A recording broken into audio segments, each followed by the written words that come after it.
देश, राज्य आणि आपल्या परिसरातील ताज्या घडामोडी सर्वात आधी, सर्वात अचूक, सत्याचा ध्यास, जनतेचा विश्वास, तुमचा आवाज, तुमची बातमी. जनसंसद न्यूज. ताज्या अपडेट्ससाठी आत्ताच फॉलो करा जनसंसद न्यूज. खालच्या जातीचे असल्याने स्मशानभूमीची वाट नाकारली. 13 तासांनंतर ग्रामपंचायत कार्यालयासमोर अंत्यविधी. बोरगावच्या घटनेने मानवतेला काळिमा. सोलापूर माळशिरस तालुक्यातील बोरगाव येथील घटना.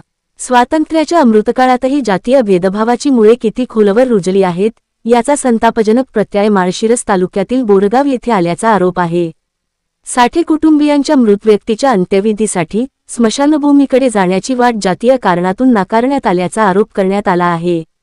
त्यामुळे कुटुंबियांना तब्बल 13 तास मृतदेहासह प्रतीक्षा करावी लागली. अखेर बोरगाव ग्रामपंचायतीसमोरच अंत्यविधी करण्याची वेळ कुटुंबियांवर आली. विशेष म्हणजे याच ठिकाणी नुकताच स्वातंत्र्यदिनाचा झेंडा अभिमानाने फडकवण्यात आला होता.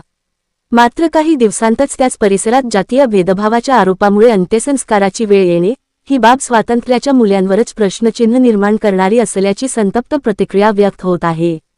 जात अजूनही इतकी मोठी का? देश स्वतंत्र होऊन दशकानुदशके झाली. संविधानाने प्रत्येक नागरिकाला समानतेचा अधिकार दिला. अस्पृश्यता आणि जातीय भेदभावाला कायद्याने स्पष्ट मनाई केली आहे. तरीही एखाद्या मृत व्यक्तीच्या अंत्यविधीलाही जात पाहिली जात असेल तर समाज म्हणून आपण नेमके कुठे पोहोचलो आहोत हा गंभीर प्रश्न या घटनेमुळे उपस्थित झाला आहे.